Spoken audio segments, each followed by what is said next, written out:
Okay, hi everyone, welcome back. Well, this video is about building good credit. So we're going to talk about some slightly more specific strategies on how to build good credit, because good credit is important as you go through life. So some of this stuff is a little bit counterintuitive. So I ask you to kind of think about these things and see if you're on the right track or if you need to make some adjustments. Okay, so the first thing is, in order to have good credit, you must use credit. Okay, and so what I mean by that is you can't just say no. All right, you must actually use credit in order to build a good credit history. If you have no credit, that equals no credit.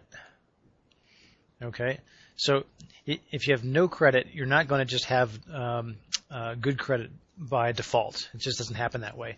You actually have to use credit and then demonstrate that you're credible. Going back to the word, behind the word credit, that you're credible and trustworthy with how you're using credit, using your credit, and how you use credit translates into either good credit or not good credit. Okay. We're going to assume that we're going to do things the right way here, and it will translate into good credit. So again, you have to use some credit, but you have to use it smart. Be smart about how you use it. And there's some strategies we'll get to here in a little bit that will help you do that. So here's an example. If you have a credit card, and let's say that you have a relatively small credit limit. Let's say your credit limit is $500. Here's one strategy: is to use the card every month. Use the card. Okay? Even if that means just putting $25, one tank of gas once a month onto that credit card. And by the way, this is a pretty good amount. Maybe you could go as high as $100 or so.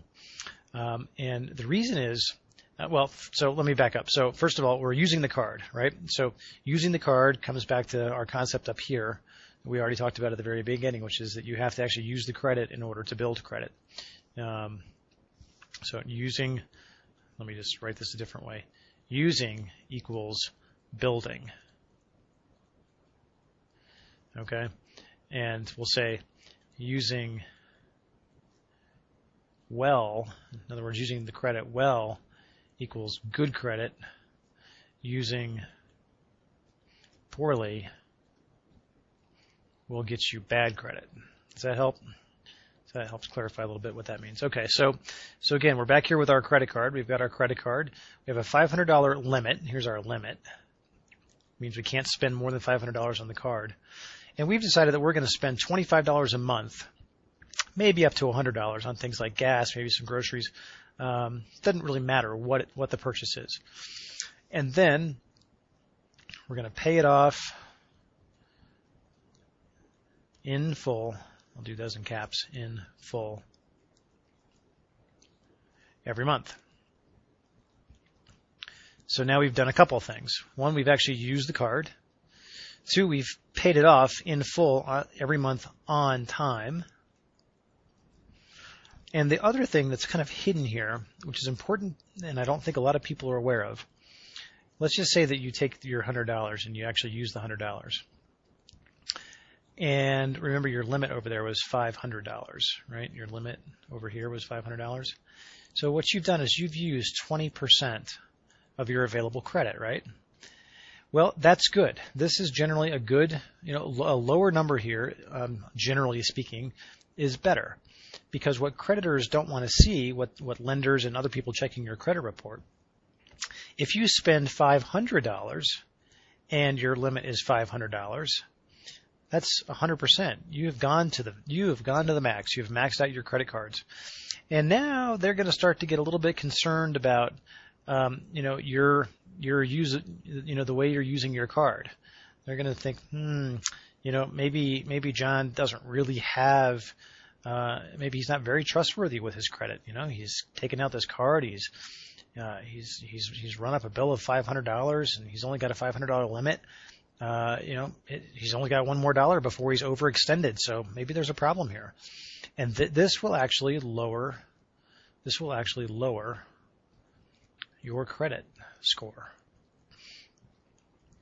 Okay, so use the card. Okay. Oh, and by the way, one other thing that I meant to mention here, having a fairly low maximum, that can actually generally be a pretty good thing, because they want to see that that your ability to borrow. Well, let me take that back. Having a low maximum is a good way to get started.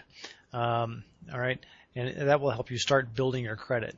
But as you establish some credit, what you want to try to do is to increase that maximum. So a low minimum is a good beginning strategy.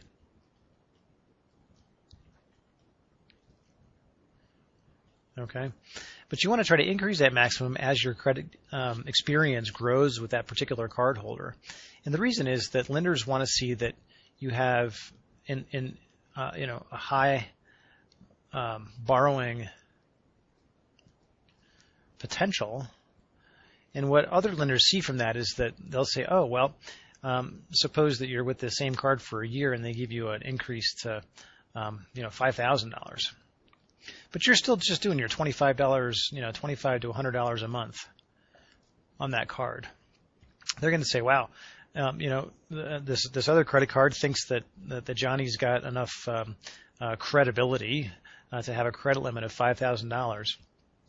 And so the higher the credit limit, generally speaking, again, and there's a limit to this, but the higher the limit, the better. Not used, right? Not used, because you want to stay away from this problem here, where you get a high limit. I mean, just add another zero to that, and you have the same problem. Where you've borrowed $5,000 against your $5,000 credit card. Nope, you don't want to do that. Maybe $500 on your $5,000 credit card. Now you're just at 10%. That's getting to feel pretty good. So you can kind of see how all this stuff plays together, and it seems like a very simple thing, but you can see how just misstepping in one of these places can really impact your credit score. So again,